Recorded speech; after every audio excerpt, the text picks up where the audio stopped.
golden rule of activism is stay ready so you don't have to get ready. So go to wewon'tgoback.com/today and make sure that you are on top of your chants. And here, the famous, the infamous Tiffany Flowers, our MC for today, is here to help us. Just get a little warm up, get our appetites wet, and then we are going to listen to some music some more, and then we're going to get started right on time per the website. Tiffany Flowers. All right, so hi everybody, first of all. Hello, beautiful people. I am so honored and so thrilled to be with you, and to get us warmed up, we're going to do one of my favorite activities, which is just practice chanting for the march. So there's a really easy one. I think everybody knows this, so we're just going to get it popping, okay? So when we say no justice, what's the other side? No peace. No justice? No peace. No justice? No peace. No justice? No peace. No peace. No peace. No peace. No justice! No peace. That's what I'm talking about. And if we don't get it, if we don't get it, if we don't get it, if we don't get it, because the people united will never be defeated. The people united will never be divided. The people united will never be divided. The people united will never be divided.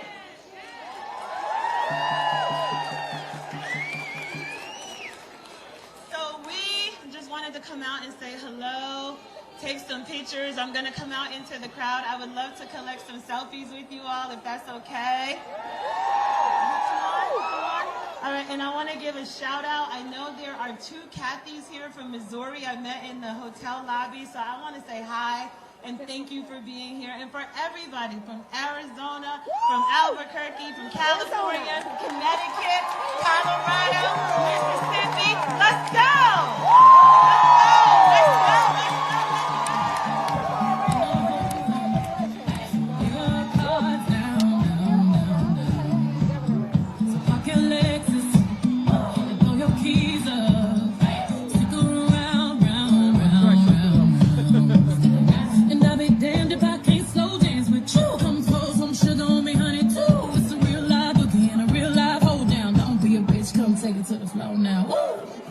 There's a tornado in my city.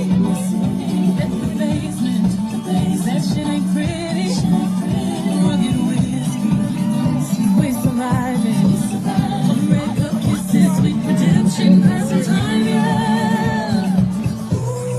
Ooh, one step to the right, we headed to the dive bar. We always thought was nice. Ooh, run me to the left. Spin me in the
me, but I can try for you.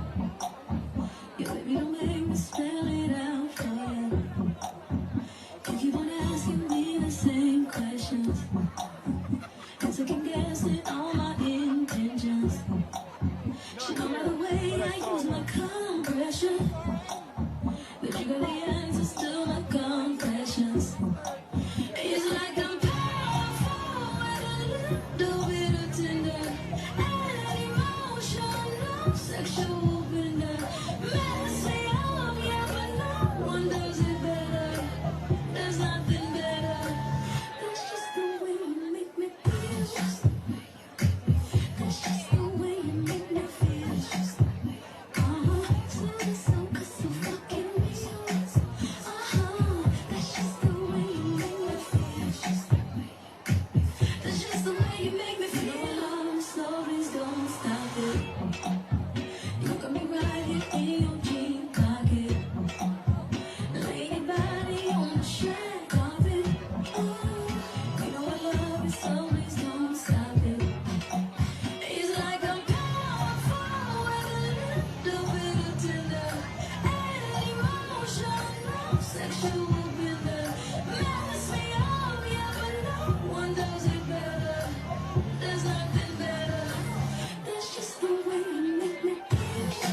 I'm a boss. I'm a bitch and a boss. I'ma shine like glass.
today. Is everybody feeling okay?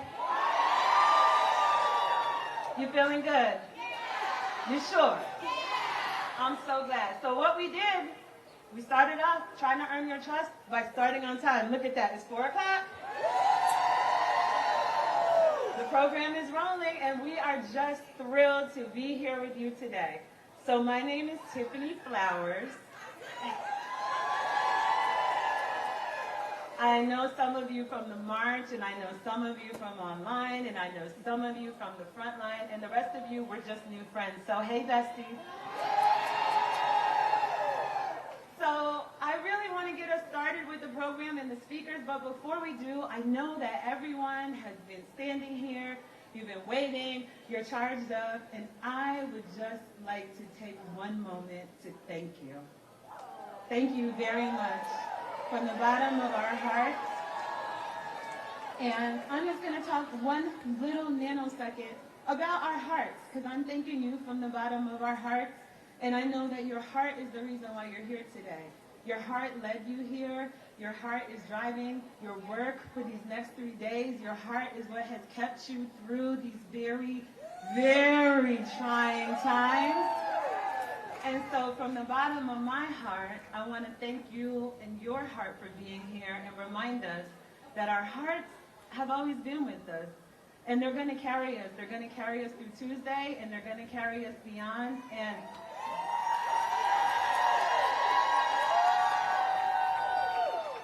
I know in my heart that victory is ours.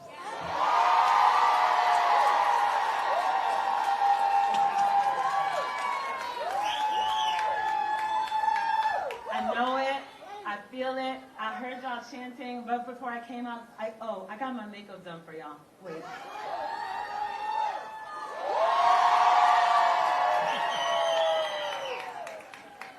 I really did. But I was getting all teary-eyed in the back when I heard everybody chanting, "We won't go back." Because I know that's right. That's how I feel. That's how my mama feels. That's how my nieces feel. That's how we all feel. That's how the millions of people who already voted feel. What a time to be alive. What a time. So I'm just going to get the program started and rolling, because I know the quicker we get through this, the quicker we can hit the streets. And I'm going to ask you all for a little forgiveness ahead of time, besties, because the teleprompter broke. So I'm about to be an analog girl in a digital world, taking it back to paper. But lucky for you, I wasn't one of those children that got left behind, and I can read. So I'm going to roll through these. I wish the teleprompter was here and I could keep eye contact with you, but bear with me while I introduce our friends, and I appreciate you ahead of time and can't wait to march with you. So our first speaker, who I'm so thrilled to bring to the stage, is Hope Code. Hope is a Piscataway Conoy citizen, and she belongs to the Deer Clan. As an educator and social and racial justice activist, she grew up learning traditional values of the Piscataway people and has learned to incorporate the values and the culture of other indigenous nations across the world. Hope serves on the board of directors for the Maryland Indian Tourism Association. She's the former president of the American Indian Society of Washington, D.C., and she is thrilled to be here with us today. So with that, I introduce Hope!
me, indigenous woman.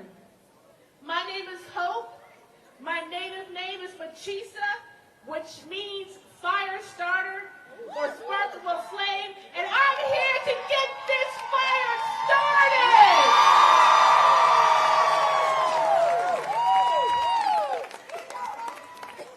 But before starting this fire,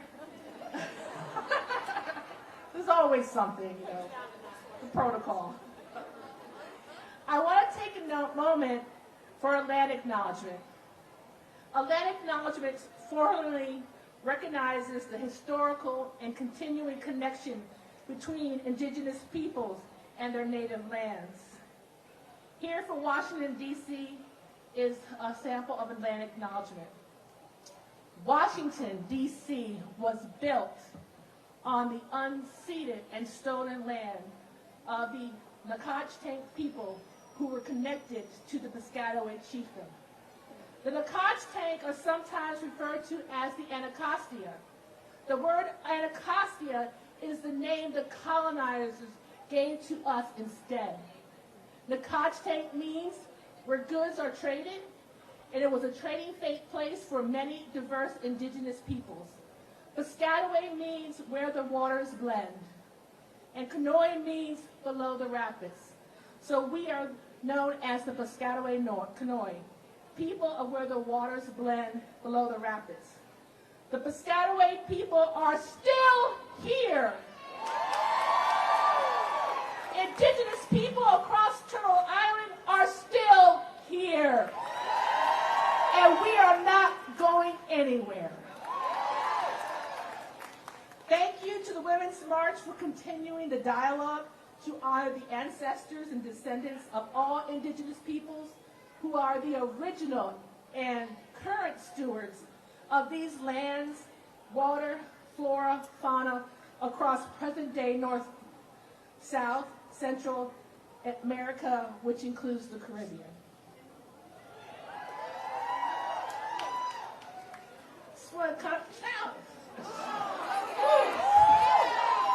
I was a basketball player. I ask everyone to take a moment and remember the indigenous women who were violated over 400 years ago, a colonial pathway perfected on us on the Atlantic and then unleashed across Turtle Island.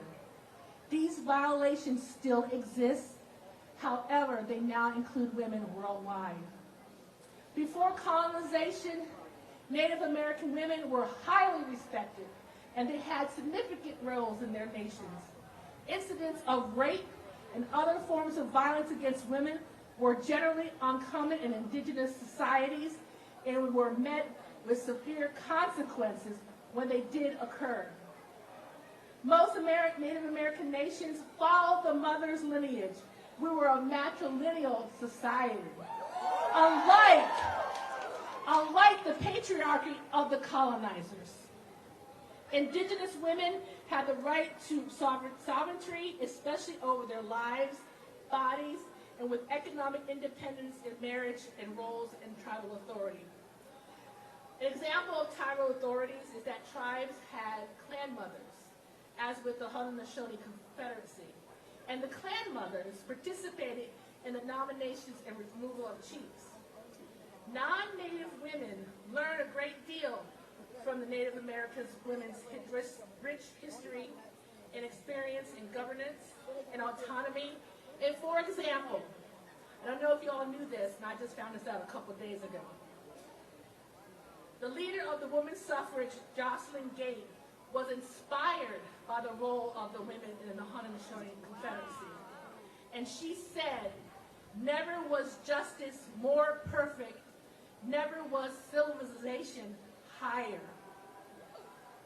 This inspiration had a positive effect on these suffragists because women were given the right to vote in 1920, while Native Americans were still not considered citizens until 1924. With citizenship granted then, states still continue to restrict civil and voting rights. And it has been 100 years since the passage of the American Indian Act. Native Americans in some states, especially Arizona, where there's 22 sovereign nations, face challenges when trying to cast their votes. For example, some of the natives live in isolated areas and have to go almost 50 to 100 miles. Native American voters and any voter should not have to struggle to have their voice and their votes be counted. There are reports that people at the early polls are facing intimidation, aggressive behaviors from people off the polls. And this just happened to me recently on Thursday when I voted early. I walked past a Republican woman passing out her sample ballot. And I politely said, no thank you. And a couple of steps away was the Democratic person passing out our sample ballot. And I told her, I want the non-racist ballot. Did I say that? I got it, and I started heading to the door, and next thing I knew, that woman had ran around the corner and to the 40 feet zone, which is restricted, and got in my face. She accosted me, she was aggressive, she was belligerent, and she tried to intimidate me under the context of wanting to explain why she changed parties. I told her I did not care. And each time she said something to me and I responded, I tried to move forward, she'd get in my face again.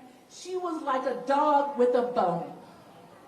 So after 2 minutes, someone told her to leave me alone and let me go vote. And with the intervention, I was able to walk away and go cast my vote. My vote for hope. My vote for freedom. This behavior that I experienced is illegal, and no one, and I mean no one, should be subjected to this behavior. After I filed my votes, I went and filed 2 reports. They don't mess with me. My name is Hope. Barriers are being set up to cause fear and anxiety, to make one want to give up and not vote. This hate and fear-mongering is wrong. I do not know about you, but honestly, I'm scared, and I have anxiety and fear because of the uncertainty on what the U.S. will look like on November 6th when I wake up. How many of you all feel the same? Look around. You're not alone. However, when these negative thoughts creep up, we must remember, fear is a liar, and we must not give up, and we need to march forward together to do our part to make sure this fascist candidate is not elected president. He recently said he would protect women whether they like it or not. I don't think so. And this is unbelievable coming from a man who thinks it's okay to grab women without their consent. Not today. I say not today or any day.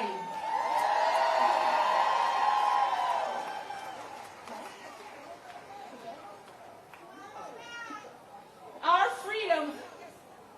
freedoms are at risk, and we need to step up to protect our freedom. And the way to do that is to vote, and vote feminist. Whether you know it or not, freedom is on the ballot. Together, we can move mountains. And here are some of the mountains we have moved. In 2017, we marched. In 2018, we flipped the House. In 2020, we won the White House. In 2022, we stopped the red wave with our blue wave. And today, November 2nd, 2024, we continue to march for freedom. And on November 5th, we will vote and elect our first woman president. My brothers and sisters, in closing, love always conquers hate as long as we keep our eyes on the prize. The prize is freedom to have sovereignty over our bodies, freedom to decide if and when we grow our families, and freedom to choose who we love and marry. We need to stand firm and vote. And I don't mean voting in a presidential election, but by voting every year in your local and your community state elections. So, on Tuesday, march forward. Roll your vote. Roll your vote. Because we will not go back. We won't go back. We won't go back. We won't go back. We won't go back. Thank you.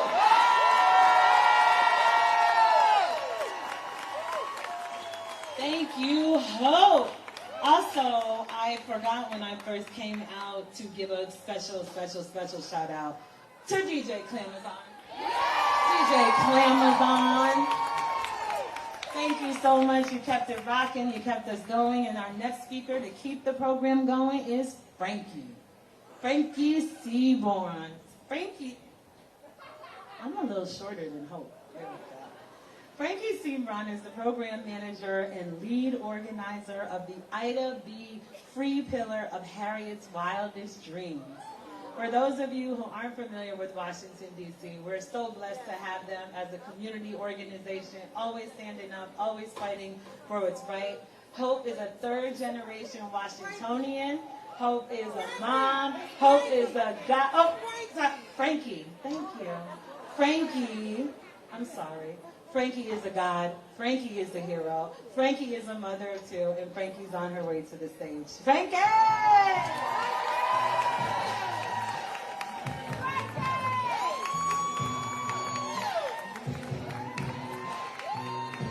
All right. Welcome to D.C., y'all. I gotta hold the papers down. All right. Total liberation for the land. We must fight, protect, and defend. Hold the line, hold the line. Hold the line, hold the line. Total liberation for the land. All right. My name is Frankie Seaborn. I am a black, queer mother of two who believes in a black, queer, abolitionist, feminist future. All of my identities shape how I exist in the world and how the world perceives me. So if your feminism doesn't include people who look like me, I don't want it. I don't want it. Ancestor Audre Lorde once wrote in her essay, "The master's tools will never dismantle the master's house." She wrote, "Those of us who stand outside the circle of this society's definition of acceptable women, those of us who have been forged in the crucibles of difference, those of us who are poor, who are lesbians, who are black, who are older, those of us who are at the margins, know that survival is not an academic skill. It is learning how to take our differences and make them strengths." So again, if your feminism doesn't include people who look like me, I don't want it. Say, I don't want it. I don't want it. If your feminism doesn't include the mothers and daughters of Palestine, of Congo, of Sudan, I don't want it. Say, I don't want it. If your feminism doesn't include incarcerated mothers, women and girls, I don't want it. Say, I don't want it. I don't want it.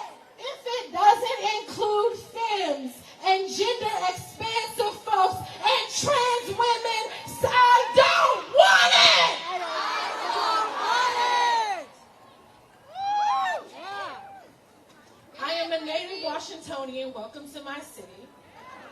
the daughter of formerly incarcerated parents and the program manager at Harriet's Wildest Dreams.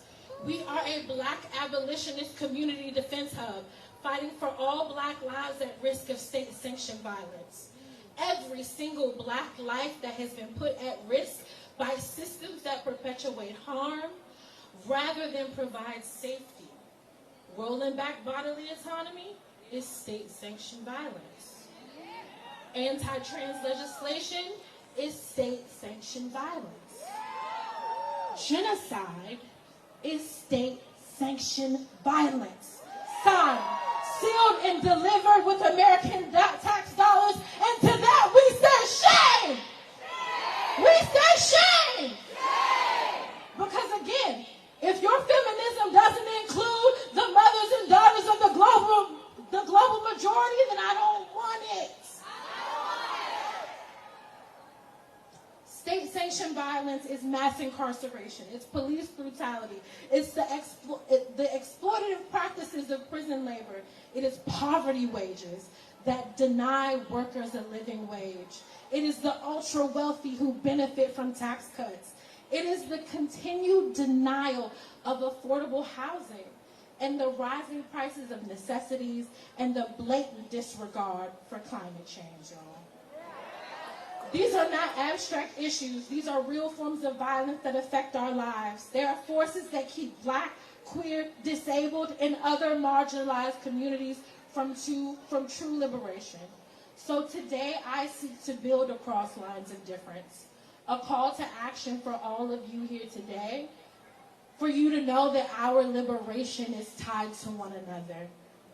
It doesn't stop today. It doesn't stop in that vote box. Y'all need to be organizing your communities after November 5th. You need to get with a political home after November 5th. And for those of you who are abolitionist-minded, if you're looking for a Black abolitionist community defense hub, Harriet's Wildest Dreams, I want y'all to pull out y'all phones, go to Instagram, and y'all can follow us at Harriet's Dreams. At Harriet's Dreams. And let's be clear, electoral politics ain't liberation. Imperialist leaders are not going to save us, but voting is one of many tools that we use until we get there. And if we can be real, can we be real? Yes. Can we be real? Yes. This country checks off too many of the boxes of the 14 indicators of fascism. I'm going to just be honest. We are living in a system that's barreling towards fascism, regardless of who sits in the highest office. And we must use every tool. And so I still urge y'all to go and cast your votes. And remember, the president isn't the only name on that ballot. Your vote impacts judges, school boards, local ballot initiatives. And right in Maryland, if you live in Maryland, abortion is on the ballot in Maryland, y'all. So I need y'all to get to those boxes. We keep fighting. We keep building. We keep loving and protecting our people. We refuse to let anyone strip us of our dignity, our autonomy, and our humanity. And remember, if your feminism doesn't include people who look like me, I don't want it.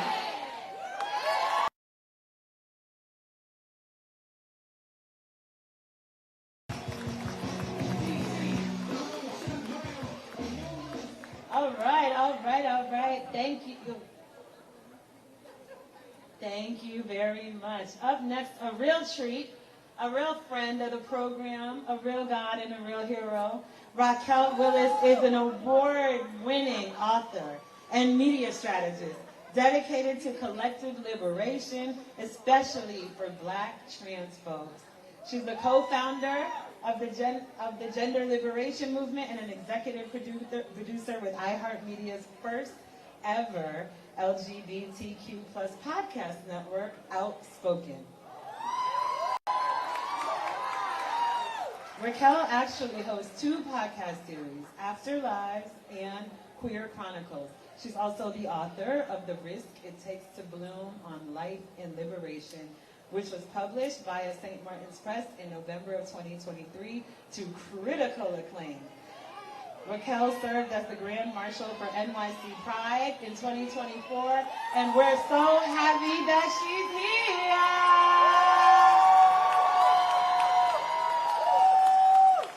Hey everybody, I'm Raquel Willis.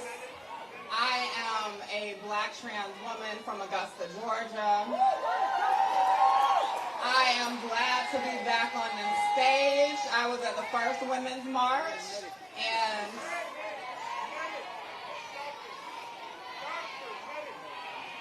oh, there's a medic. Somebody needs help in the audience. Sorry, that threw me off, but there's somebody in the audience who needs our help. Let's take care of our people. Medic.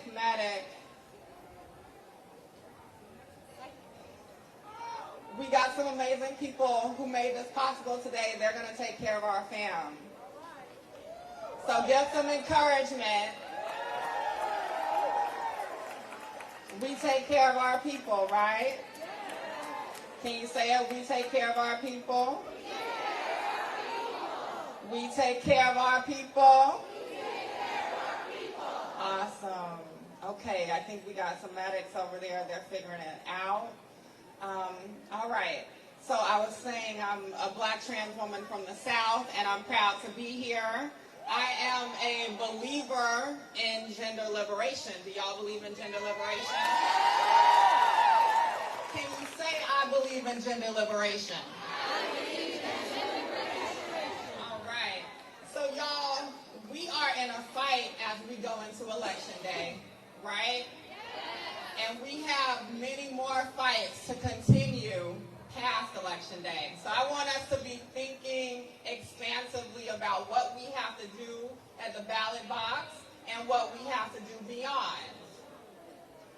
So we are in a collective fight for bodily autonomy and self-determination for everyone. And those same conservative villains who are attacking abortion access are coming for transgender folks in our health care. They're coming after immigrants. They're coming after your books, honey. Hide your kids, hide your wife, hide it all, because they're coming for it. But we have all been in a prison of the patriarchy for too long, and it's time to abolish it.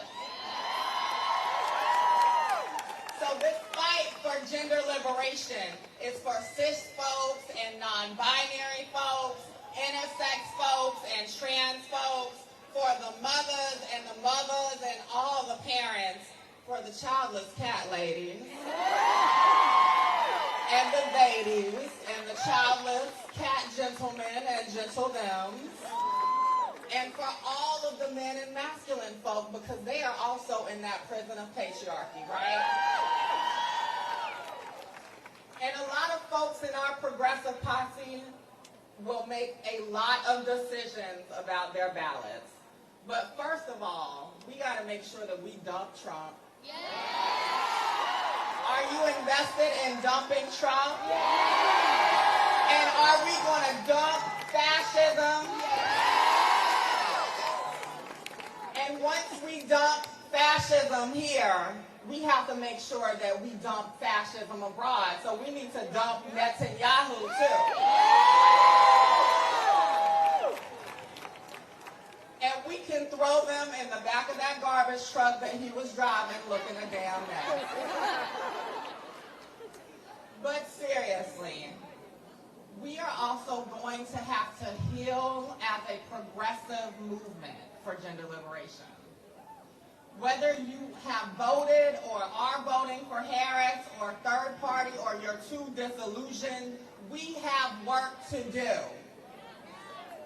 We are going to have to let the vote shaming and the vote blaming go, heal together, and continue our march toward gender liberation for all. Are we committed to that? We deserve a country where we can all make decisions about our own bodies. We deserve a country where every young person, trans, non-binary, cis, gender expansive, can be safe in their fullest self at school. We deserve a world free of white supremacy, free of misogyny, free of ableism, free of Islamophobia, and so many other systems of oppression. We deserve a world without colonization, domination, exploitation, violence, and war. Our vision of gender liberation frees the incarcerated. It frees the detained. We are fighting for all of our fam here, our Palestinian fam, our Lebanese fam, our Congolese fam, our Sudanese fam, our Haitian fam, our Puerto Rican fam. We are fighting for a world that invests in living, not dying.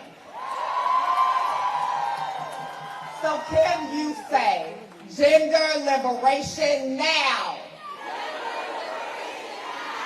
Gender liberation now. Gender liberation now. Thank you.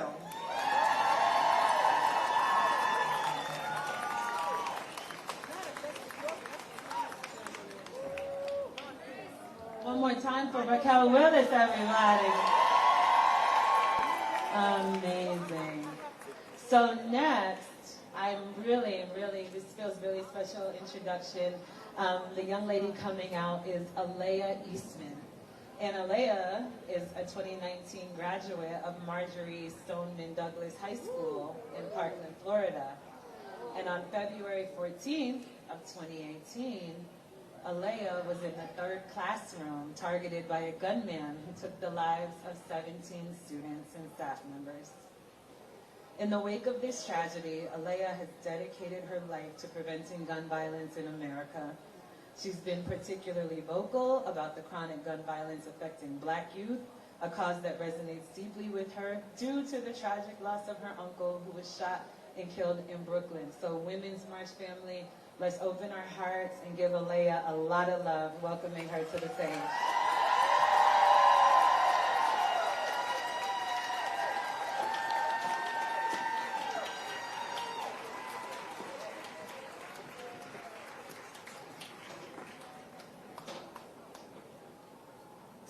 Good afternoon, everyone.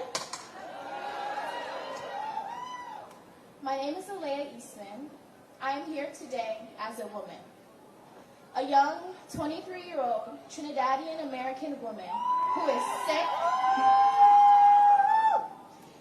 A young 23 Trinidadian American woman who is sick and tired of children dying to the barrel of a gun.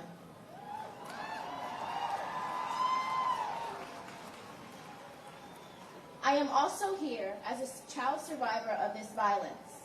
In 2018, my high school experienced one day, 26 minutes to be exact, that would change our lives forever. On Valentine's Day, we experienced a mass shooting at Marjorie Stoneman Douglas High School in Parkland, Florida, which took the lives of 17 beautiful people, 14 of which were children. I was in the third classroom attacked. At the age of 16, I was forced to witness classmates die as we fought for our lives by hiding behind cabinets and laptop carts. I am only alive today because of Nicholas Dworet, who in death protected me as bullets destroyed everything. This tragic experience has transformed my life.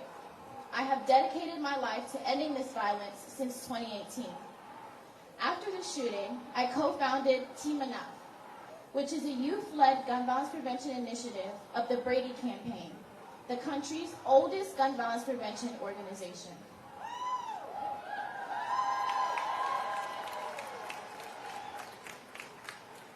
Although this is a heavy topic to discuss, I'm still so excited to be sharing space with you all. The gun violence epidemic in our country leaves more than 125 Americans killed with guns every day. That's 43,000 lives lost each year. This has been leaving a wake of death and destruction across our country for years, and it doesn't have to be this way. My family experienced gun violence long before Parkland. Black Americans are 10 times more likely than white Americans to die by gun homicide, and my family is living proof of that statistic. My uncle, Patrick Edwards, was shot in the back and killed in New York when he was just 18 years old. And a few summers ago, my cousin was also shot and injured. The sad reality I know all too well is that gun violence is much bigger than the school shooting that I survived.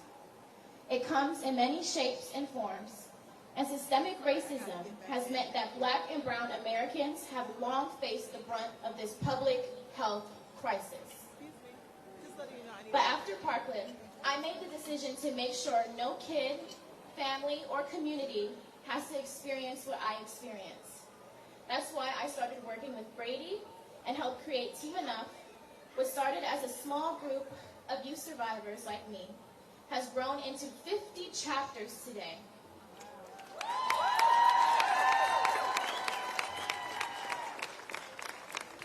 And a movement led by young people that say enough is enough.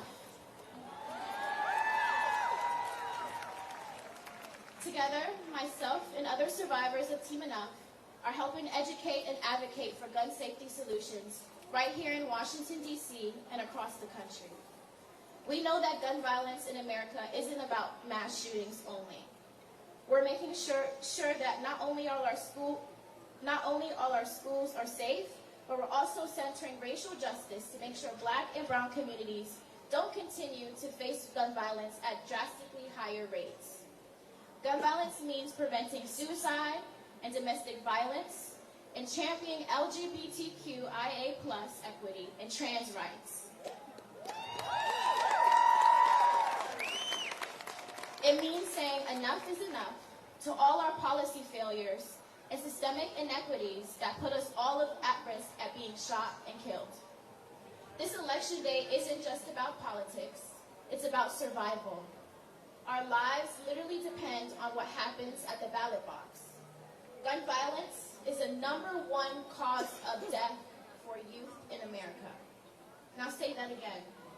Gun violence is the #1 cause of death for youth in America. That is unacceptable. We need leaders who will fight for common sense gun laws like universal background checks and assault weapons ban.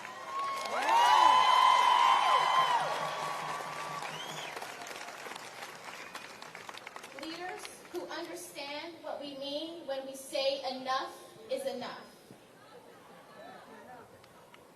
No matter what happens this election and who wins the White House, we will not stop fighting. Brady and Team Enough will keep fighting, but we need you all with us.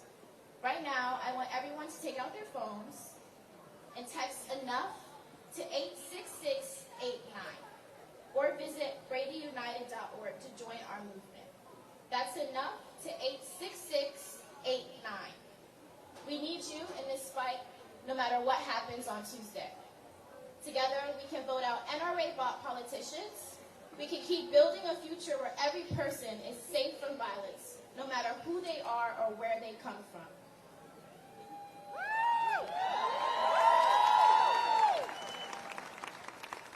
We need to vote like our lives depend on it, because it does. We need to organize like our futures depend on it, because it does. And we will keep fighting no matter what, because we deserve to live in peace and unity. Thank you. And go vote.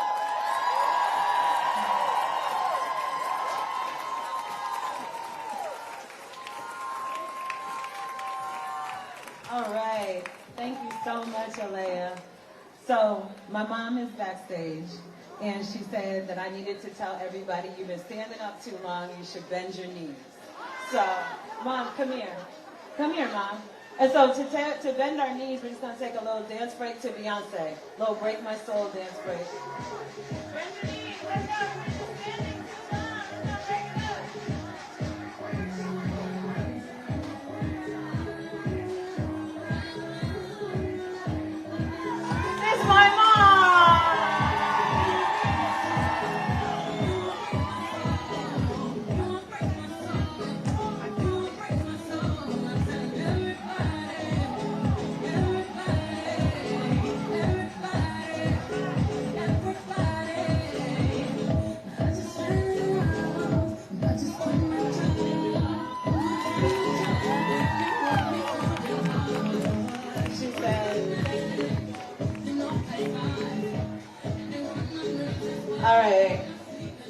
to break it up a little bit. She said, you have to tell the people, Tiffany.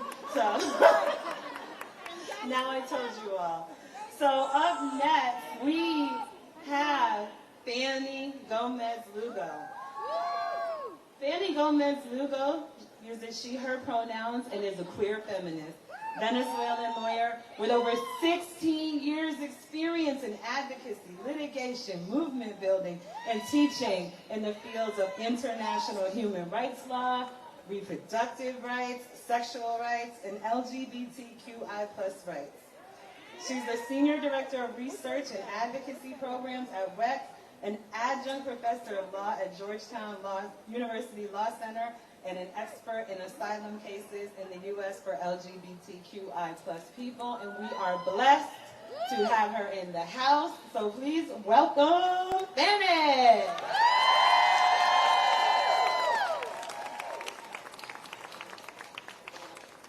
Thank you. Good afternoon, American friends. My name is Fanny Gomez. I am originally from Venezuela, but as of 2 years ago, I'm also a U.S. citizen.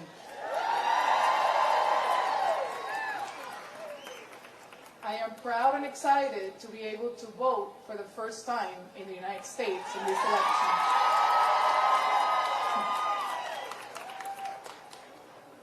I am also here representing the Women's Equality Center, an organization that has been fighting for reproductive freedom in Latin America for years and has seen up close the devastating consequences of the prohibition of abortion for way too long.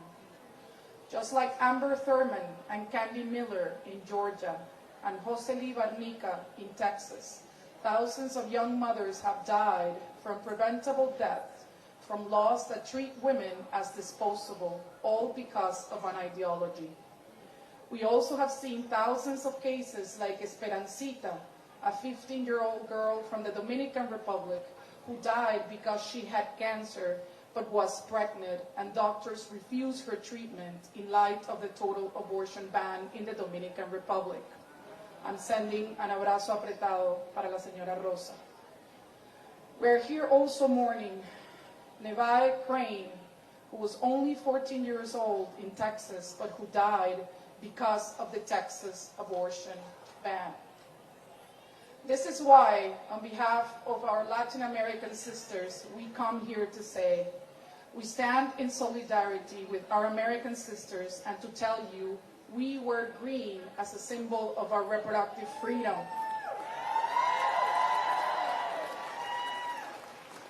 We are here for you and to support you and to tell you that we think that the only way to do this is collectively.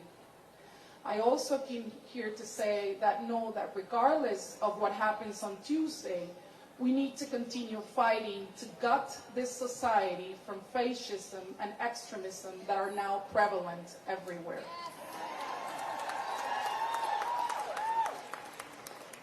We acknowledge all those women who in the past have been subjected to different and intersecting forms of oppression. We have seen in our own ways for way too long. Make no mistake, this fight is not over regardless of what happens next week. We must keep our guard up. They are prepared for the long haul. They planned and patiently saw the 50-year plan to reverse Roe. The question for us is, are we prepared to fight back? That's what I wanted to hear. Thanks to all of you who showed up. Thank you to the organizers of the Women's March for all of this amazing gathering. Everywhere around this beautiful country that is now my country as well. Me and my family have given over 1,000 of bandanas today. We would love it if you start wearing the green bandana everywhere you go. Tie it to your purse, your backpack, wear it on your neck, on your wrist. This is what we do in Latin America. Thank you. Go vote on Tuesday or earlier if you can. And let's remember we have abortion ballot initiatives in 10 states. Arizona, Colorado, Florida, Maryland, Missouri, Montana, the Right to Abortion Initiative in Nebraska, Nueva York, Nevada, and South Dakota. Let's bring everyone to the polls on Tuesday.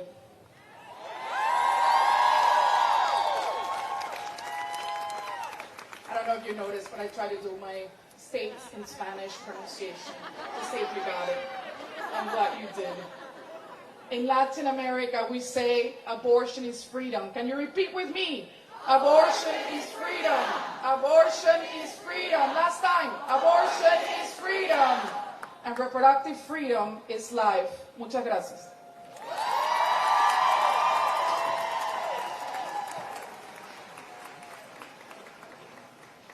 Thank you, Fanny. All right, up next we have a duo. Aisha Becker-Burrows is a social entrepreneur and impact consultant working at the intersections of media, comms, and social change with a specific emphasis on racial equity.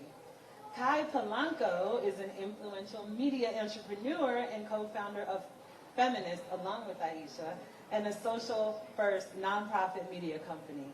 Reaching over 25 million people across platforms, they empower women, girls, and gender-expansive individuals through innovative content and social justice initiatives. And again, the co-founders of Feminist. So Aisha and Kai, come on up. Thank you.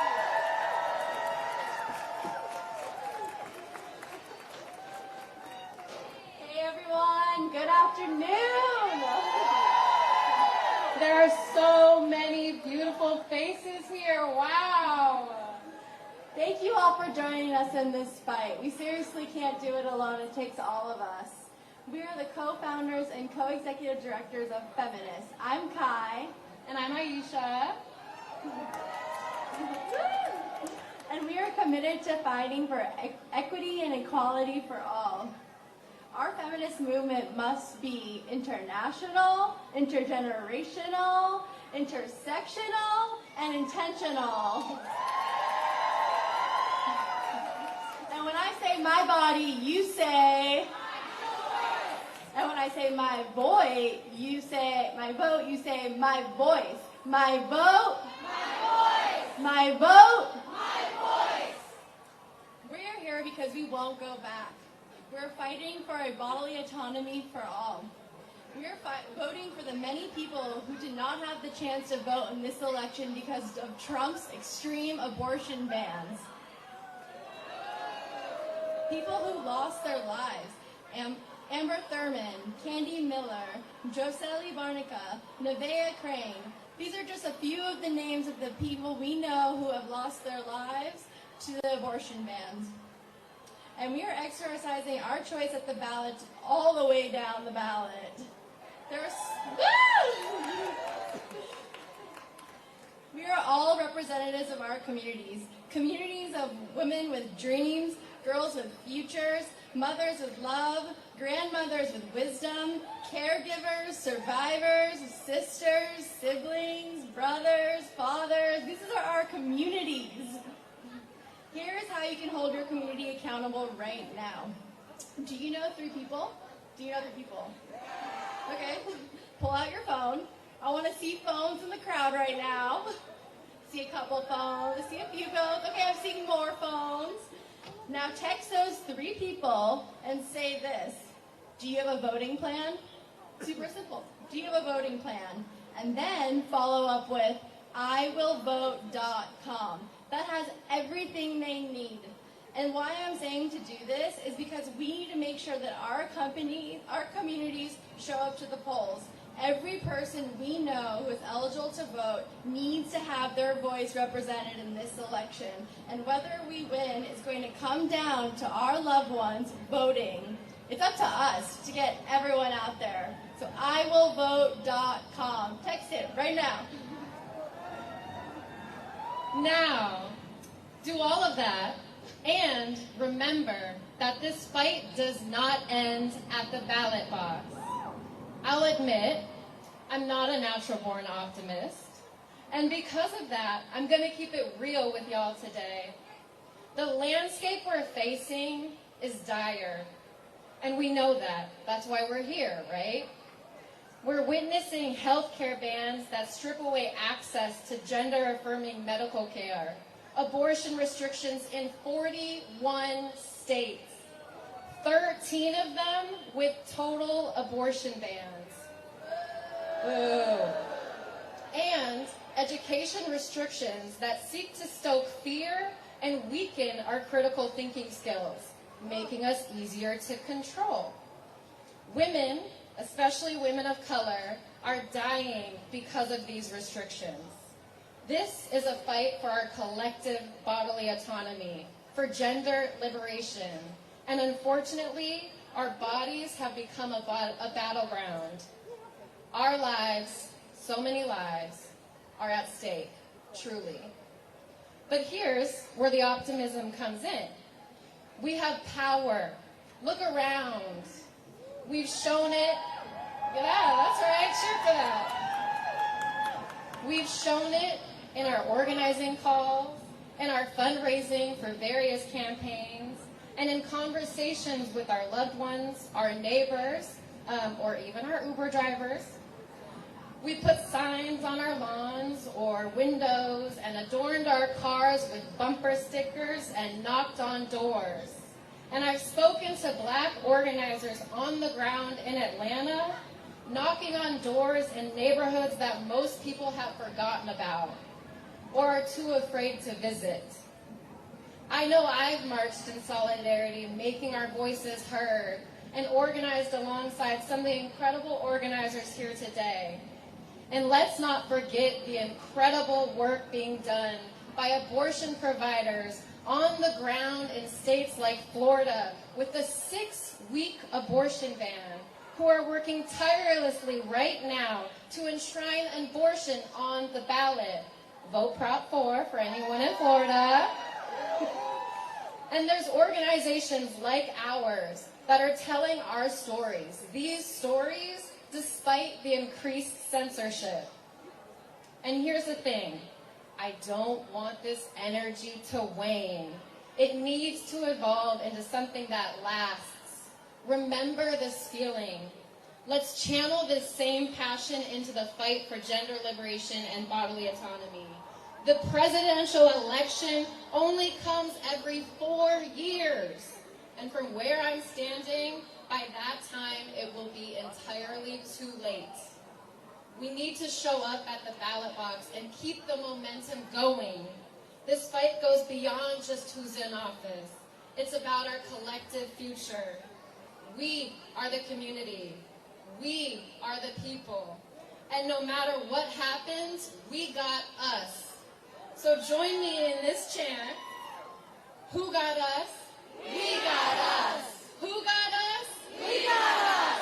Who got us? We got us. Thank you.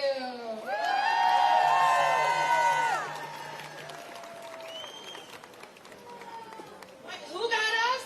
We got us. Who got us? We got us. Yeah, we do. So we have a little. Was there a minute? Oh, okay. So let's go. All right.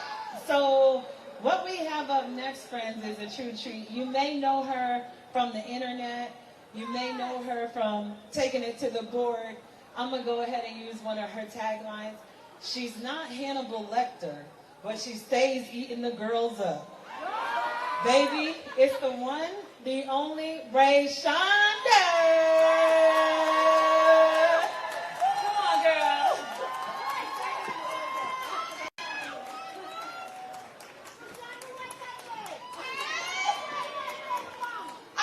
My cat, Nutmeg, is at home. Okay, I'm a cat mom.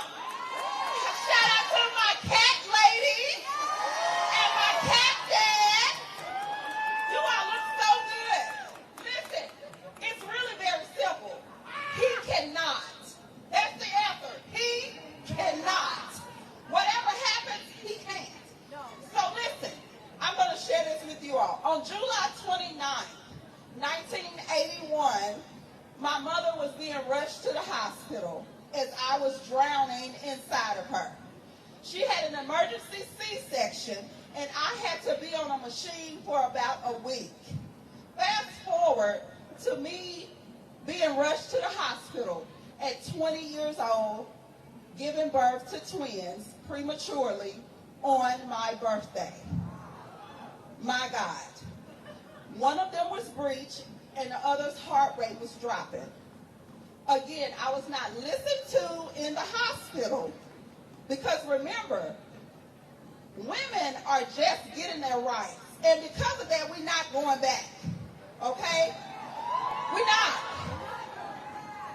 I was told at 20 years old, married, that I could not have a tubal ligation because my husband wasn't present.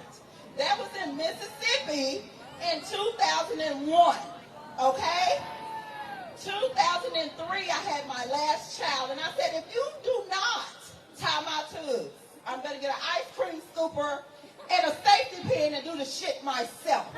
I know what to do with my body. Listen to women the first time they tell you what they want to do with their bodies the first time. I'm not asking, I'm telling you. As a domestic violence survivor, listen to me the first time when I say you're not going to put your hands on me the first time. Or they don't have to bury you in the ground the first time. Do you hear me? Listen to me the first time I tell you that I'm not going back. My mother's not going back. Do you hear me? My oldest child that I had at 13 years old is a trans man. We're not going back.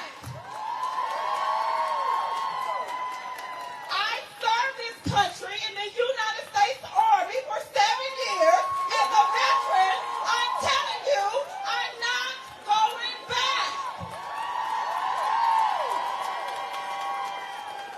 When I was stationed in Germany and was trying to decide if I wanted to have my children or not, I went to a clinic.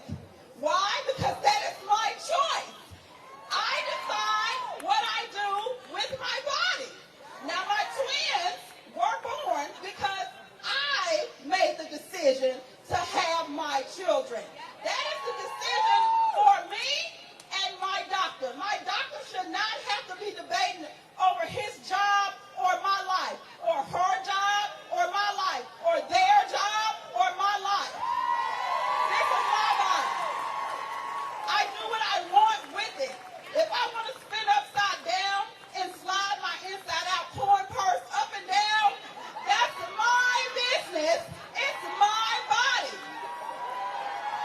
You don't get to ask a woman about her body count if we can't talk about your bank account. Oh, I thought we were talking about stuff that was none of our business. It's none of our business. Do you hear me? We're not going back. We have got to realize that we have the power, and the problem is, the problem is that they forgot. We birthed this nation. That's what women do. That's what women do. We birth this nation. We get shit done. If you want something done and you want it done right, ask a woman to do it. We don't do it right the first time.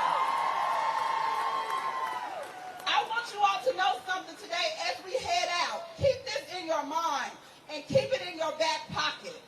Okay? Your body, your business.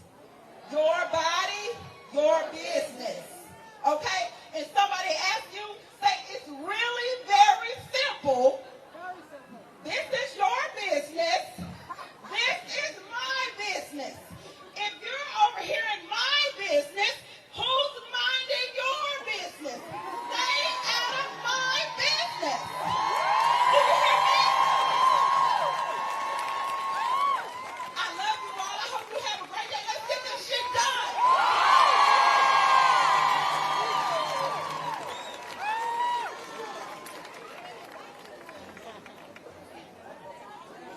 What a treat, Rashonda. Thank you so much. So coming up next, we're wrapping up. We're getting ready to march. We have a couple people left. I know everybody's getting antsy because I am too. The next person coming to the stage, her official title is the Managing Director of the Women's March.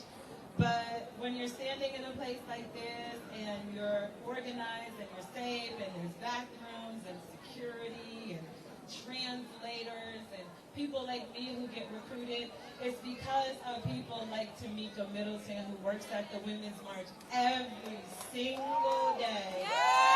Every single day. Tamika and Rachel are raising money, they're sending emails, and they're doing really, really grueling work. So we should give Tamika a big old welcome to the stage. Tamika Middleton!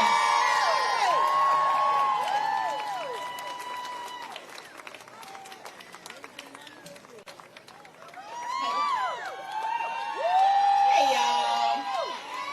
Hello, beautiful people. How y'all feeling? As Tiffany said, my name is Tamika Middleton. I am the Managing Director at Women's March, and I am just so honored to be here with y'all today. Every single time I get to be with you all, I feel grateful. Like you, I have been witnessing the climate that we are living in right now in this country, wherein hateful, racist rhetoric has become more and more normalized. Sometimes when I think about being in a country where a despotic, rapist, narcissist has a chance at the presidency not once, but twice, fear and despair try to creep in. But then I get to see all of you and I remember what hope feels like. When I see all of you blocking streets in front of the Supreme Court, sitting in the front of the White House gates in the rain, getting petition signatures in Phoenix, packing the Wisconsin State Capitol, I remember that when we march, we win. When we organize, we win. When we fight, we win. And when we stand together, we what? When we stand together, we what? When we stand together, we what? So what I want to say today is thank you. Thank you for knocking doors. Thank you for having hard conversations with your family and friends. Thank you for fighting back against lies on the internet. Thank you for phone banking and texting, writing postcards, rallying, and every single thing you do. Thank you. It is because of you that I know that a feminist future is possible. It is because of all of you that I know that we can build a true democracy that works for all of us and does not privilege the voices of billionaires above the voices of the people. It is because of you that I know we can build a world that allows us to be safe from interpersonal violence, from institutional violence like poverty, from state violence, from vigilante violence, and from war and genocide. It is because of you that I know we can bring about a future where regardless of gender or sexuality, race, ethnicity, or citizenship, women, their families, and their communities can get the care, support, and resources we need to live and thrive, whether we are in a blue state like California, a red state like Georgia, or across the seas in Palestine, Haiti, Sudan, or the Congo. I know it is possible because I believe in you, I believe in us, and y'all, I believe that we will win. Say, I believe that we will win. Say, I believe that we will win. Say, I believe that we will win. Say, I believe that we will win. Say, I believe that we will win. Say, I believe that we will win.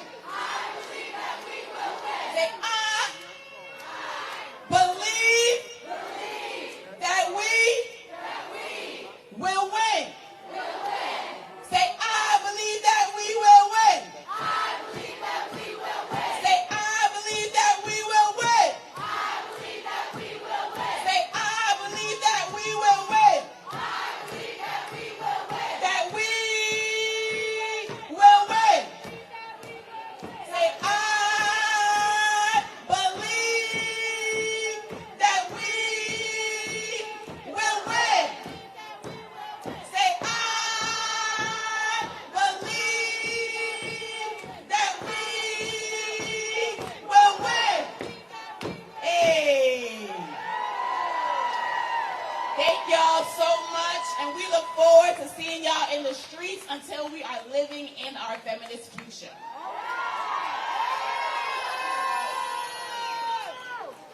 Woo, Tamika, got my heart pumping. The next guest we have is the young, the lovely, the queer, disabled, neurodivergent activist and feminist Edie Young. Also, passionate community organizer doing activism since 2017. She's fighting for a world where everyone has equal rights and where queer youth don't have to worry about simply existing, but where all people will stop losing their lives to them. She hopes to be a social worker in the future, and we're so thrilled she's here. Edie!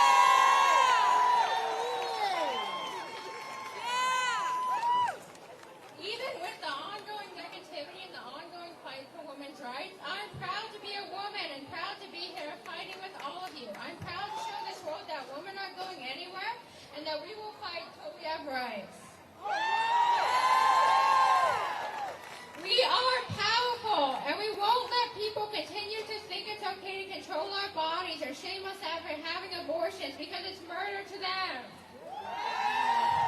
We have had enough with our community being shamed for having an abortion, using birth control, and being constantly expected to step up and do more than men. A lot of men often think they don't have to clean and cook and provide emotional labor to their kids and leave it to the mother figure. If more men stepped up and helped their partner, maybe we would have less burnt out partners. It's sad to see mother figures on social media feel guilty for taking alone time away from their kids. No mother figure should ever feel guilty for that. Did you know 68% of working moms are burnt out, according to a recent study reported by multiple sources? It's time father figures start helping out. It's sad to see that people think they have a right to control a woman's body, that they have the right to force a woman to have a child. We aren't just here to be controlled like objects. We are human and here to make a difference. You know what? I don't care if a mom needs an abortion, question mark. It's not my body. It's not my place to judge a mother. They deserve access to care they believe they need. I'm also furious that people think trans women aren't real women and that they are pretending to be a woman, because it's not up to you to decide if someone's a real woman. Trans women are real women. Acknowledging that a trans woman is a real woman can save their life, and I would rather any day have an alive trans woman than a dead trans woman. We must protect our sisters and our sisters. All women deserve respect and to be treated like humans instead of objects. We must protect access to gender-affirming care so our fellow sisters can continue to live as their true selves. They deserve to live and they deserve to exist. There are trans women that are too afraid to come out of the closet, and that is an issue because we should be accepting and not judgmental, and because no one should be stuck being someone they are not or in a closet. We must band together and continue the fight for uterus owners and women's rights. Today, join me in making our voices heard. Vote now on November 5th.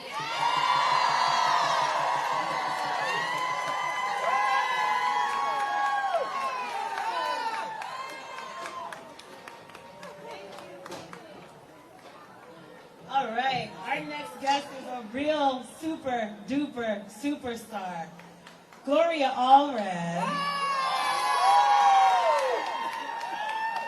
Gloria Allred is a founding partner of Allred, Morocco, and Goldberg, with offices in Los Angeles and New York. Her firm has been the leading women's rights private law firm in the nation for 48 years, winning hundreds of millions of dollars for victims. Ms. Allred has won countless honors for her pioneering legal work on behalf of victims who've been discriminated against due to gender, race, age, sexual orientation, sexual harassment, or because they have AIDS. AMG is also well known for its work on behalf of victims of rape, child sexual abuse, and battered women. Gloria Allred also founded the Women's Equal Rights Legal Defense and Education Fund, is the author of Fight Back and Win, My 30-Year Fight Against Injustice, and How You Can Win Your Own Battles What a treat to have her with us today, Miss Gloria Allred.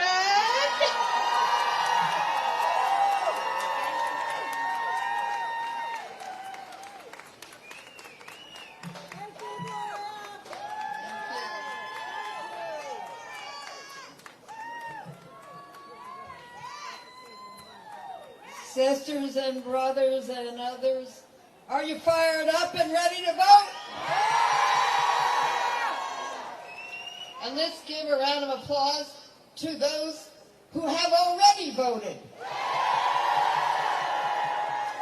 Why is voting now more important than ever?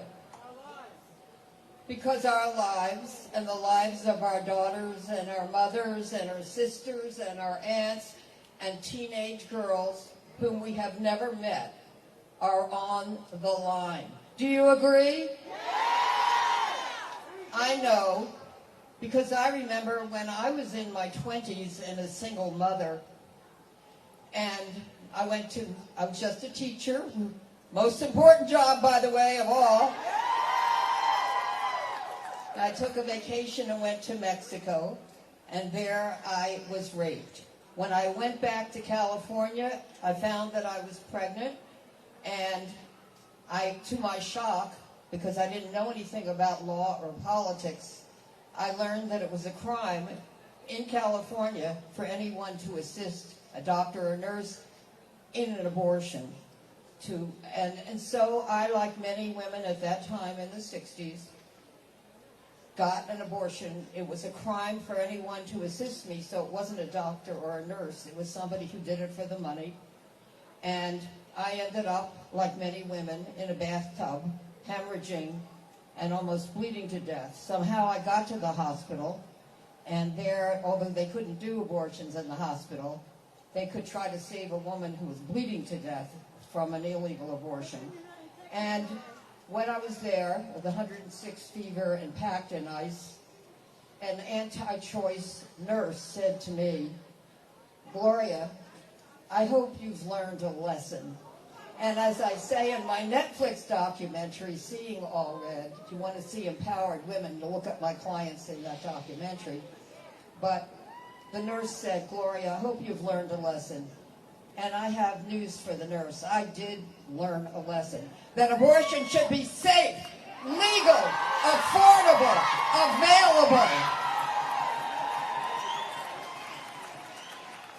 So I want to say we've now returned to those days when it's not legal in half the states, not safe, not affordable, not available, and those who are hurt most, of course, are poor women, young women, women of color, and rural women. Do you agree? Yes!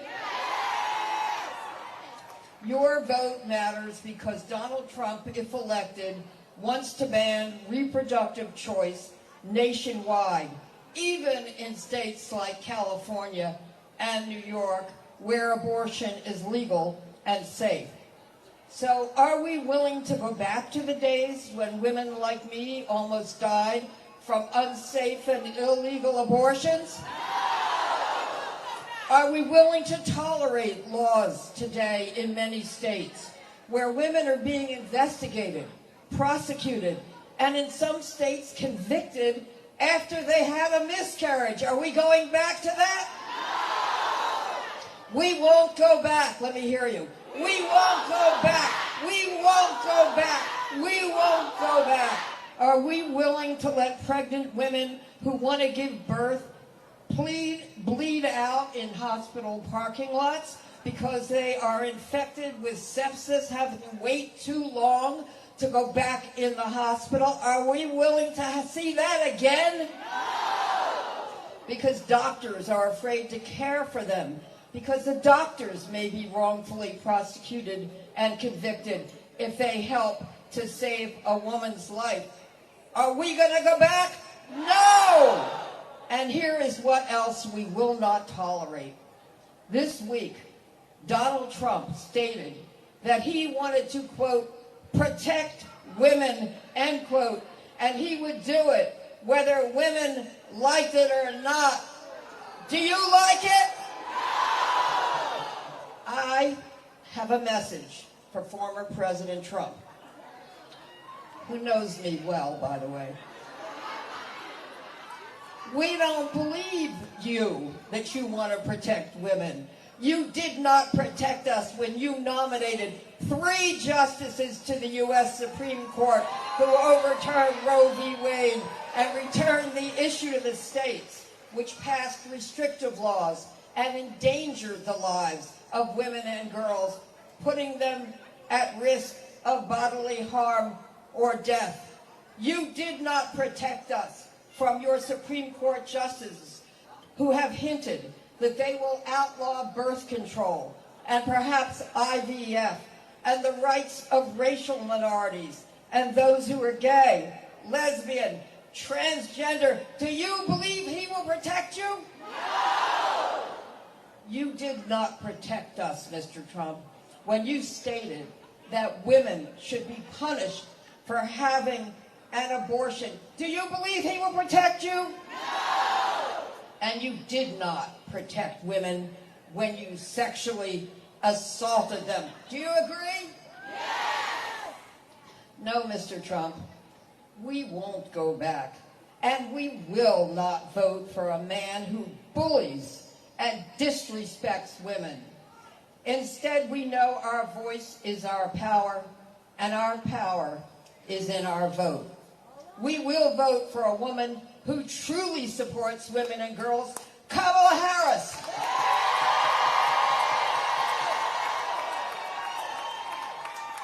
Mr. Trump, listen to the wonderful, powerful women and men who are here today, because, Mr. Trump, this is the reckoning.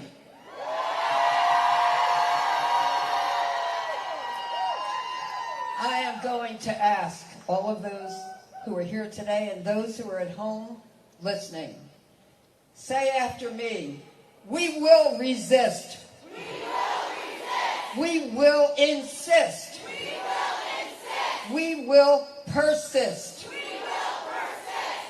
And we will only elect those who respect us and support our rights to reproductive freedom. Do you agree? Yeah! We will resist. We will insist. We will persist. And we will only elect those who respect us and support our rights to reproductive freedom.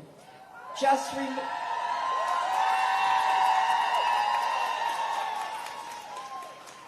Because everyone here today agrees, and I've seen it on the signs, a woman's place is in the House, the White House.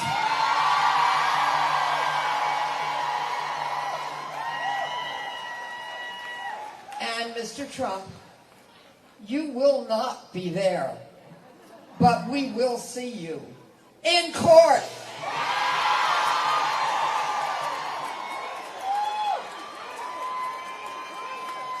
Because there will never be another season of silence until women have the same rights as men on this green earth. Thank you, and fight on!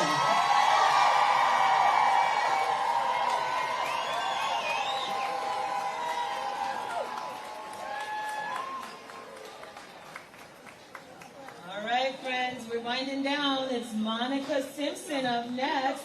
Monica Ray Simpson is the Executive Director of Sister Song, the Southern-based National Women of Color Reproductive Justice Collective. For over 20 years, Monica has been organizing for LGBTQ liberation, civil and human rights, and sexual and reproductive justice. She was named a new civil rights leader by Essence Magazine and was named as Time's 100 Most Influential People in 2023. Miss Monica Ray Simpson!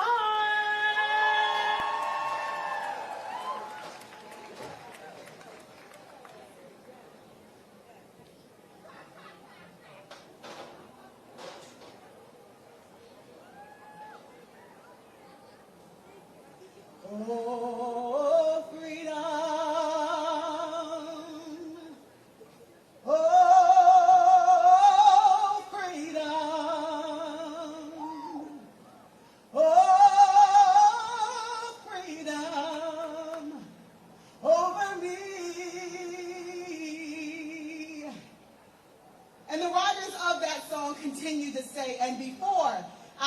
slave. I'd be buried in my grave and go home to my Lord and be free.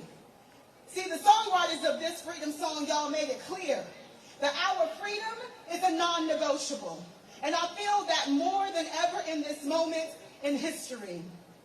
Again, my name is Monica Simpson, and I am a Black, queer, feminist creator born and raised in the rural South who is committed to sexual and reproductive justice by any means necessary, good people. You feel me? We come to this moment with clarity that freedom is and has always been the ultimate goal. And we who believe in freedom, like the great Ella Baker told us, cannot rest. It is clear that bodily autonomy and our human right to self-determination is on the line. They want to take us back to a day where we don't have our bodily autonomy, y'all, but we're not going back, right? We're not going back, right? But it hurts me to say that a third of our country already lives this oppressive reality. 41 states have abortion bans. 13 states have total abortion bans. These abortion bans have taken the lives of Amber Thurman. Say her name. Amber Thurman. Candy Miller. Jocelyn Bonica. Navia Crane. And others we have yet to name. Their deaths were 100% preventable, and they should still be here today, good people. But on top of the oppressive policies that take away our ability and freedom to make our own decisions about our bodies, we are in a maternal health crisis, and Black women continue to bear the brunt. We don't have comprehensive sex education, so our children don't have the opportunity to make informed decisions about their sexual health.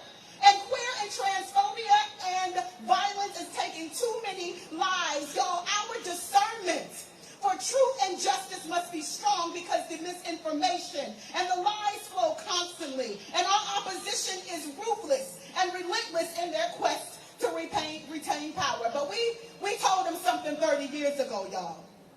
30 years ago, 12 Black women created a framework and a movement that gave us a blueprint for this political moment. A moment where we have been forced to contend with all the heads of the beast of white supremacy. We're talking about patriarchy. We're talking about sexism. We're talking about misogynoir. We're confronting them all head on, right?